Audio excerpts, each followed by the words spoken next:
First Contact's Price. The stellar exploratory vessel Magellan drifted silently through the Kuiper Belt, its arrays of sensors probing the darkness between worlds.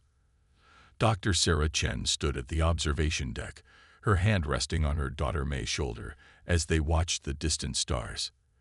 The research vessel housed 30 of Earth's brightest minds and their families, pioneering humanity's first deep space research mission beyond the solar system. "Look there, May." Sarah pointed to a faint shimmer in the distance.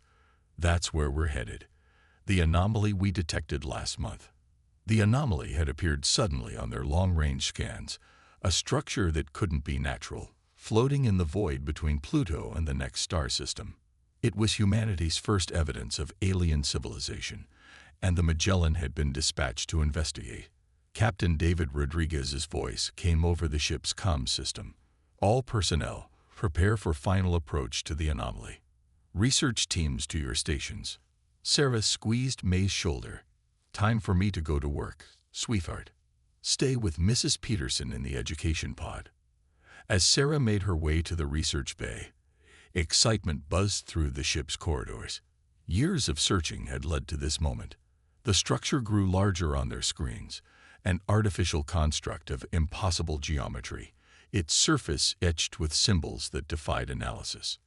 Dr. James Morrison, the team's xenorchaeologist, leaned forward at his station. "These markings, they're like nothing in our databases. This isn't just alien, it's ancient, millions of years old at least." The Magellan sensors probed deeper into the structure's mysteries. Data streams filled their screens as the ship's AI attempted to decipher the alien patterns. Sarah's fingers flew across her console, correlating energy signatures with known physics models. "There's something active in there," she muttered. "Power readings are increasing." The structure's surface began to pulse with an inner light. Before anyone could react, a beam of energy lanced out from its core, engulfing the Magellan in a field of unknown force. Ships emerged from fold space around them, angular, predatory vessels that dwarfed the research ship. Multiple contacts. The tactical officer's voice was tight with tension. Unknown configuration, no response to hails. The alien vessels surrounded the Magellan in perfect formation. A transmission cut through their communications, a harsh voice speaking perfect English. "You have activated a beacon of the Vexari Empire. Your primitive species was not meant to discover this technology. Your punishment will serve as a warning to others who would trespass in our domain." Captain Rodriguez's voice remained steady despite the threat. "This is a civilian research vessel. We have children aboard. Stand down, and we can discuss this peacefully." The response came in the form of weapons fire. Energy beams sliced through the Magellan's hull like paper. Emergency sirens blared as compartments began to decompress. Sarah's heart stopped as she remembered May in the education pod. "All hands, abandon ship," Rodriguez ordered. "Get to the escape pods." Sarah fought her way through the chaos, racing toward the education section. Smoke filled the corridors as systems failed around her. She found May huddled with other children, as Mrs. Peterson tried to guide them to safety. "Mom." May reached for her just as another blast rocked the ship. The next few moments were a blur of fire and screaming. Sarah felt herself being pulled into an escape pod by strong hands. The last thing she saw was the education pod's bulkhead failing, exposed to the vacuum of space. Hours later, only 3 escape pods were recovered by Earth's emergency response vessels. Of the 30 crew members and their families aboard the Magellan, only 12 survived. May was not among them. The news of the attack spread across Earth like wildfire. Footage from the Magellan's final transmissions played on every screen. The sight of an alien empire destroying a civilian research vessel, killing innocent children, ignited something in humanity's collective consciousness. In the United Nations Security Council, emergency sessions stretched into days. Some advocated for immediate military response, others for diplomatic solutions. But the Vexari Empire's message had been clear. Humanity was not welcome among the stars. What the Vexari didn't know was that humanity had been preparing for this moment for decades. The Hidden Fleet. Deep beneath the lunar surface, in a facility unknown to all but a handful of Earth's leaders, General Helena Santos stood before a holographic display of the solar system. Around her, representatives from 20 nations watched in silence as she revealed humanity's best-kept secret. Project Starshield was initiated 30 years ago, she explained, when our first deep space probes detected evidence of hostile alien civilizations. While the public focused on civilian space exploration, we built this. The hologram shifted, revealing massive hangars carved into the moon's rock. Within them floated ships of impossible design, sleek, deadly vessels that represented the pinnacle of human military engineering. The combined Earth Defense Fleet, Helena continued, 300 warships equipped with technology we reverse-engineered from recovered alien artifacts. We've been preparing for this day, hoping it would never come. Dr. Chen sat among the officials, her face a mask of controlled grief. Since losing Mai, she had been recruited to help understand the Vexari technology they'd encountered. The quantum drive signatures we detected from their ships, she said. Our fleet can match them. No, Helena's smile was fierce. We can exceed them. While they've stagnated, relying on ancient technology, we've innovated. The Vexari think they're dealing with primitives. They're about to learn how dangerous that assumption can be. The next weeks were a blur of activity as the fleet was brought to full combat readiness. Ships that had never seen the light of day emerged from their lunar berths. Crews who had trained in secret for years took their stations. The greatest military operation in human history was about to begin. Captain Michael Chen, no relation to Sarah, stood on the bridge of the EDF Nemesis, the fleet's flagship. As a veteran of Earth's classified space force, he had spent his career preparing for this moment. His crew was young but exceptionally trained, chosen from the best military forces on Earth. All ships report ready, sir, his XO reported. Quantum drives spooled and synchronized. Michael nodded, his expression grim. Send the signal to all vessels. Operation Retribution begins now. Across the fleet, quantum drives hummed to life. Space itself seemed to bend as 300 warships activated technology that would have seemed like magic a generation ago. In perfect formation, they vanished from the solar system, leaving behind a changed Earth, one that had finally shed its pretense of cosmic innocence. The Vexari Empire was about to learn why you don't anger a species that had spent its entire history preparing for war while hoping for peace. Breaking the chains, the Vexari colony world of Nexus Prime was considered impregnable. 3 orbital defense rings, 200 patrol vessels, and energy shields powered by a small star's worth of power. It was also where the Vexari had begun establishing processing centers for captured human colonists from the outer solar system.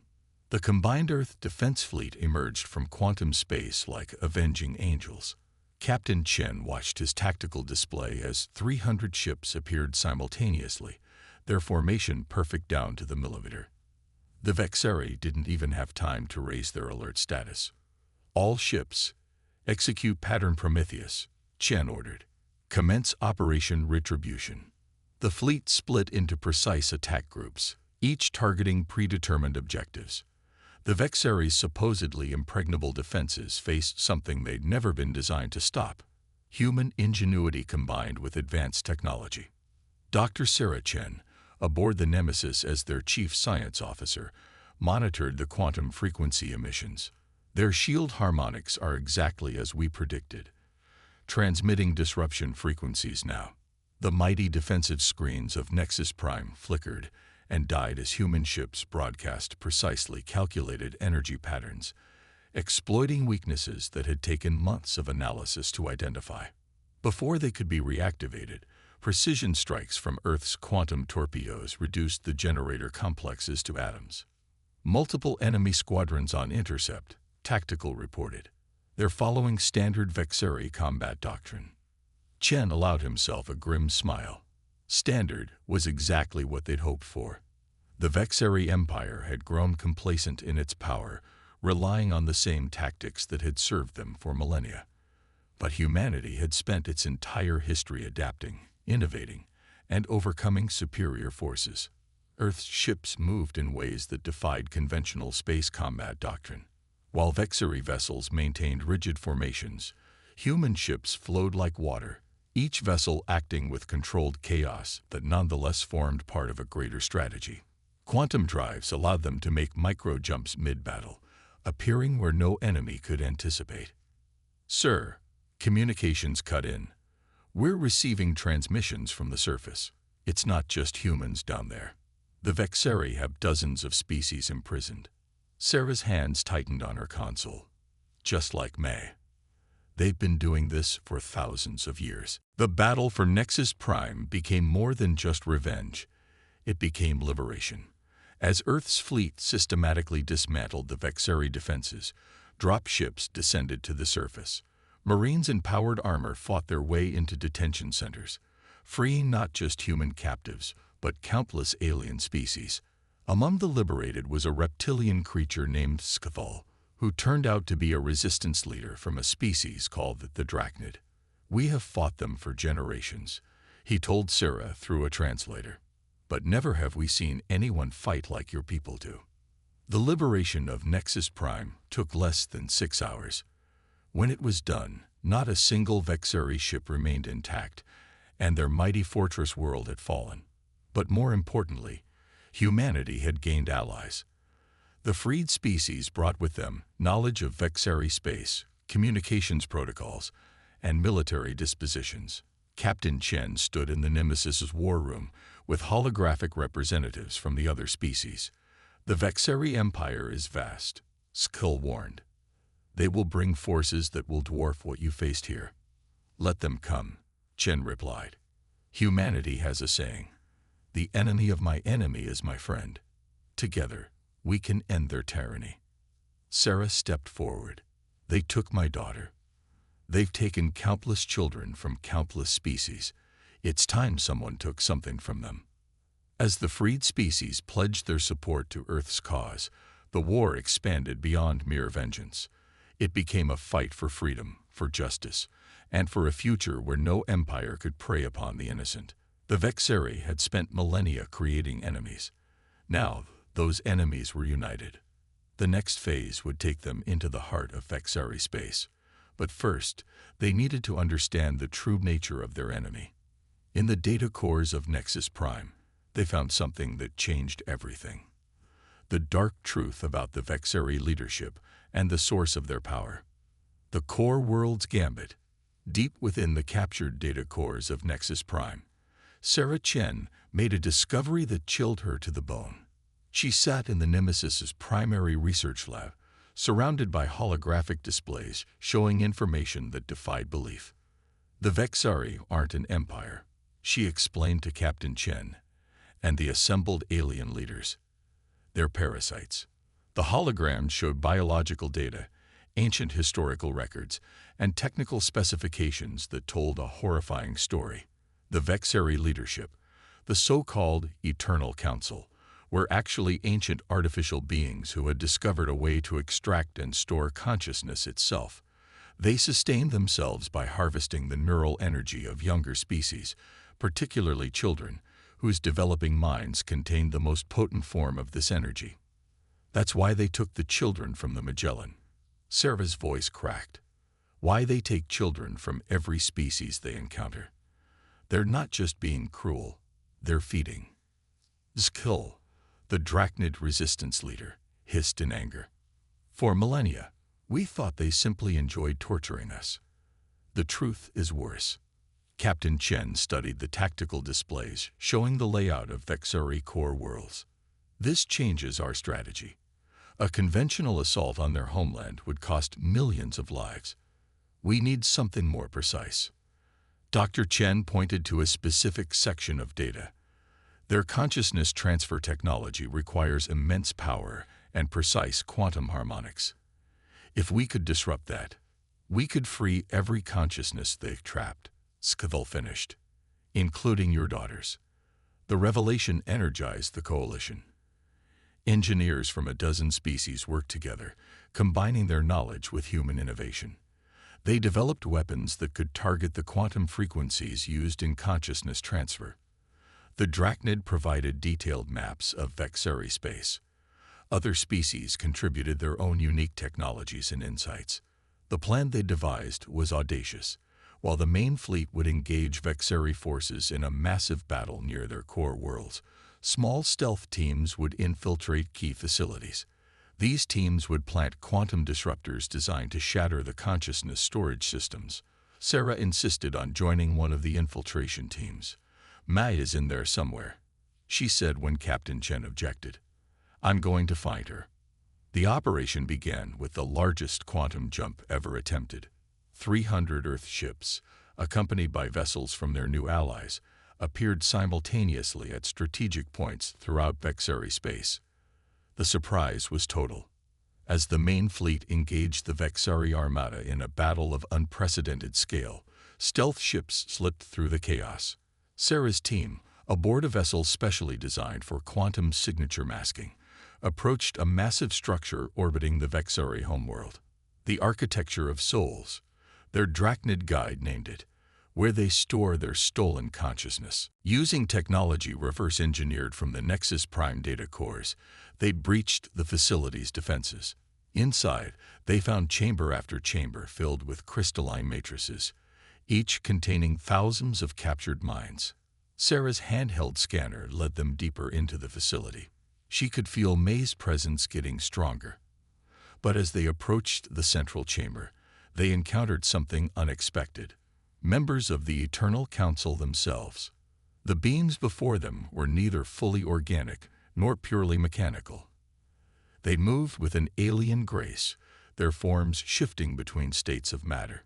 When they spoke, their voices resonated on multiple frequencies simultaneously. "You primitive creatures," they said, "cannot comprehend the necessity of our work. We preserve consciousness itself. We are the guardians of immortality." "You're parasites," Sarah replied, activating the quantum disruptor. "And your time is over." The device powered up, its frequencies matching precisely with the consciousness storage systems. But before it could activate, one of the council members gestured. Sarah felt herself being pulled toward them, her own consciousness beginning to tear free from her body. At that moment, every mind they had trapped over millennia began to wake up. The accumulated consciousness of countless children from countless species stirred to awareness. And they were angry. The chamber erupted with energy as billions of imprisoned souls fought back against their captors. Sarah felt May's consciousness brush against hers, along with millions of others. Together, they turned the Council's own technology against them. A new dawn.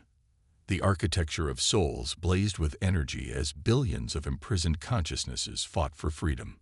The members of the Eternal Council found themselves overwhelmed by the very power they had sought to contain.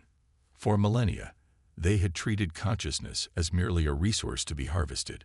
Now they learned that every mind they had stolen was a universe unto itself, capable of fighting back. Sarah felt May's presence growing stronger, merging with her own consciousness. Through their connection, she understood what needed to be done. The quantum disruptor wasn't just a weapon, it was a key. "The crystals," she gasped to her team. "They're not prison cells, they're bridges." Working through the pain of partial consciousness transfer, Sarah redirected the disruptor's energy. Instead of destroying the storage systems, she reconfigured them to serve as conduits.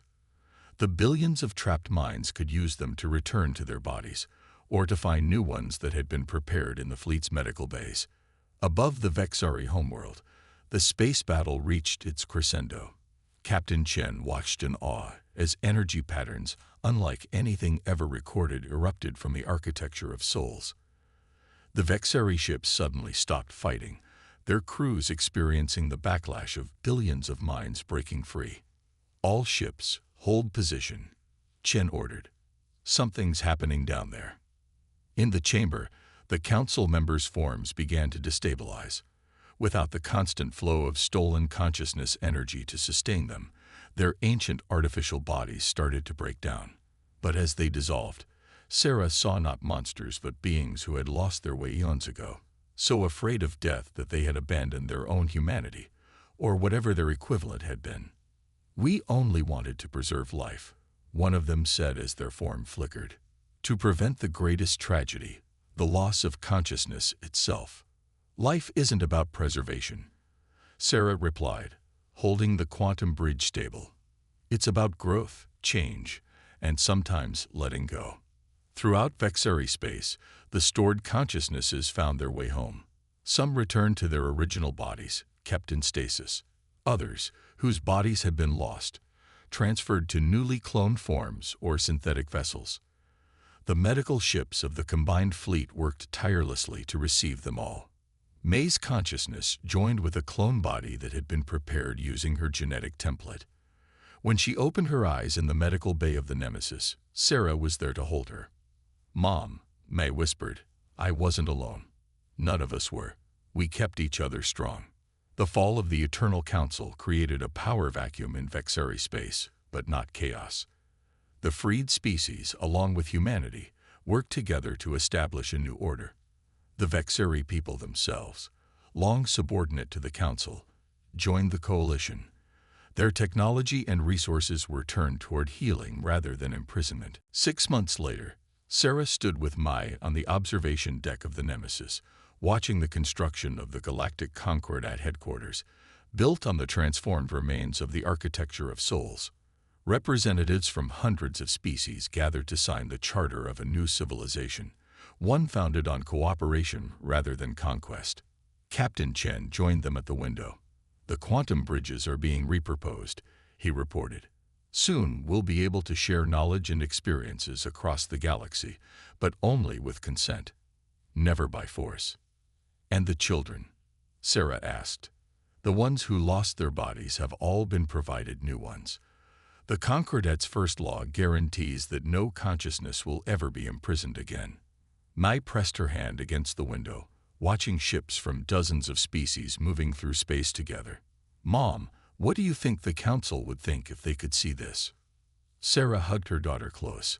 "I think they'd finally understand what they were missing. Real immortality doesn't come from stealing life. It comes from nurturing it, letting it grow and change." The stars seemed brighter somehow, as if reflecting the combined light of billions of freed minds. Humanity had entered the galactic stage not just as warriors, but as liberators and healers. They had faced an enemy that had sought to turn consciousness itself into a resource, and they had shown the galaxy a better way. In the end, it wasn't just superior technology or military might that had won the day. It was the one thing the Vexeri could never understand: that consciousness, life itself, wasn't meant to be preserved in perfect stasis. It was meant to be free, to grow, to change, and sometimes to end, making room for new life and new consciousness to flourish. The long night of the Vexeri Empire was over. A new dawn had begun. The end.